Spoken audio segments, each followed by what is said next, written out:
Hello, I'm Troy Cochran, and I'm going to talk to you guys today related to baseball. In the MLB, there's no salary cap like there is in the NBA and the NFL, where teams can spend as much money as they want on players. So what teams have been doing lately is they've been signing very good players to long contracts for large amounts of money, because they believe that these players will make their team better for this amount of time.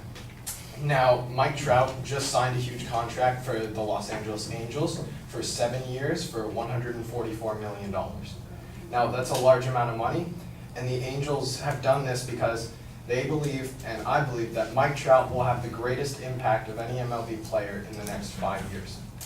Now, my secondary claims are that Mike Trout is already a player making a great impact for his team, and that Mike Trout has significant growth potential. Now, under my first point, Mike Trout is already a potent offensive player. He's been in the league for 2 years, and in those 2 years, he's averaged a .313 batting average. He has 28 home runs per season, 90 RBIs per season, 119 runs per season, and 41 stolen bases per season. Now, those are already the statistics of an all-star, and he's proved it by making the all-star game both years.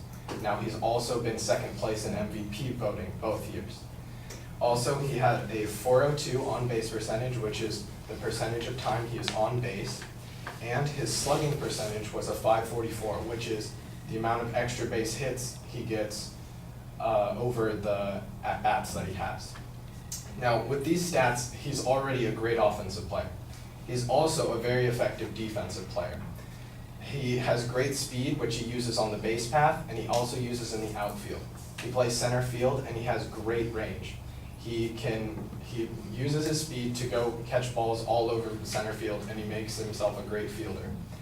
Now, he also has great agility. He uses that to steal home runs by jumping over the fence to catch balls and to dive in the outfield and catch and get outs and help out his pitcher and his team. He has an average arm, and he has a .990 fielding percentage. So he makes very few errors and is a great just defensive player to help out his team.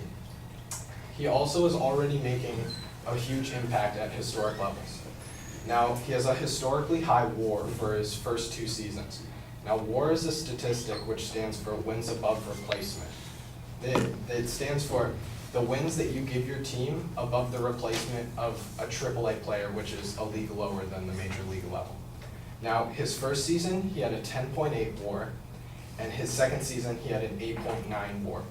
Now, that's the highest statistical WAR for any rookie ever in MLB history. That's compared to players like Shoeless Joe Jackson, who had a 9.0 WAR, Ichiro Suzuki, a 7.5 WAR, and Ted Williams, a 6.6 WAR. Now, Ted Williams is a Hall of Famer. Ichiro Suzuki will probably be a Hall of Famer. And Shoeless Joe Jackson had some Black Sox problems, which kind of skew his Hall of Fame record.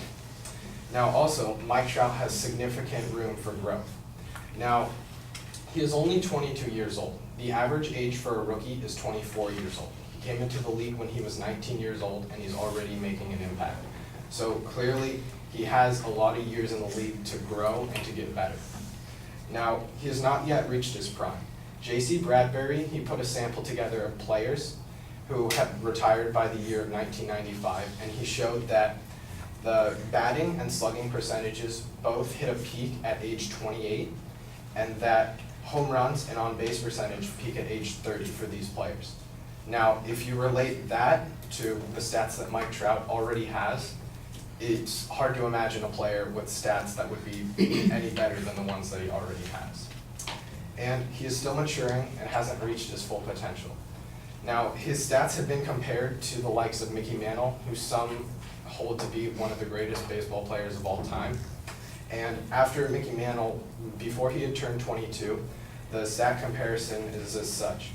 Trout has 15 more homers and a .019 batting average better, and Mickey Mantle has 48 more RBIs and just 2 more runs. Now, the comparison that I find most intriguing is that their run total is the same, which shows how closely they are related. And the batting average is also very similar. I'd say the one difference is the RBIs, but that's partially related to the fact that Trout, he was the leadoff hitter for the Angels the first 2 seasons, which give him less of an opportunity to get RBIs. Now, I hope that proves that Mike Trout will have the greatest impact of any MLB player in the next 5 seasons. And that's because he is already a player making a huge impact, and he has significant room for growth. Thank you.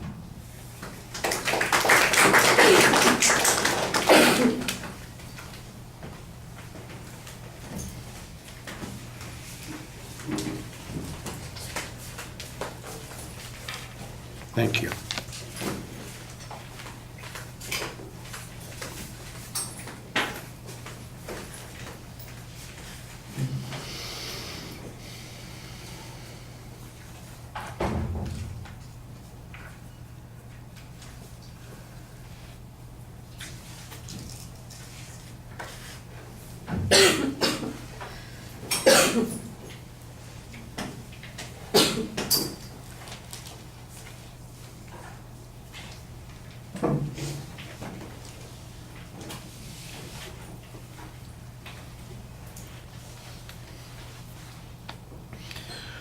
All right, Troy, the proposition's very clear. There's a good layout of what the secondary points are. There are only 2 of them, which is fine.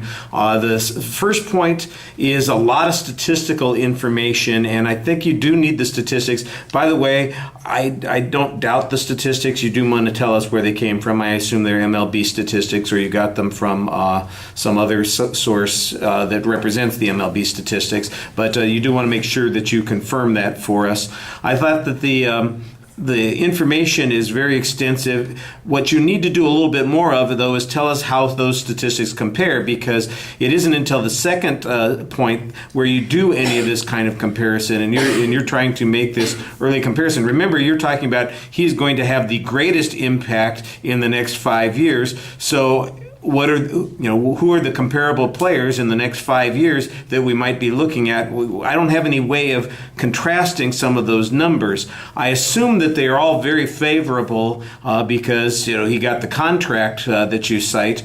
But obviously somebody was doing better because he lost the MVP award twice. Yeah, that's one way of looking at it. Where are you back there? I don't want to say that he lost it. I mean, he gained second twice, but somebody apparently had better statistics, and I don't know whether it's somebody in the same category as him in terms of youth and impact on his team and that sort of thing. And that's the whole purpose you're going to use those statistics for, is to make those comparisons. I thought you did a stronger job on that on the second point, where you compare him to other players from an historical context. I thought that you were much more effective at that. I still think you explained the WAR statistic. I'm still a little bit vague on it and what it all represents, but you did tell us why it's important and how his was significantly different. And like I said, you had those other historical players that you did the comparison on. And then the Mickey Mantle comparison I thought was also pretty effective there. On the first point, when you were talking about some of the things that he can do, his range, his speed, the ability to leap up and take a ball out of the air and deny other teams' runs, that sort of thing. That's all stuff that sounds like it could easily have been supported by some authoritative writer on this issue. I'm sure that there are sports writers out there who are full of superlatives that they've spread about Mike Trout and how great he is and how different and distinctive he is in that, and those would have been fine to use to make those points. As it is, I don't have much proof on that, and there's not a statistic for talking about, how many times somebody gets robbed of a home run, that kind of thing. So that's a place where you could use some testimony evidence on that point. Like I said, on the second point, I thought that the comparisons were pretty strong. All right, so I should feel comfortable that the Angels are going to make the playoffs and win the World Series sometime in the next 5 years, right? No, not possible. You got to tell me it's going to happen, because if I'm going to put money down on this, I want to win.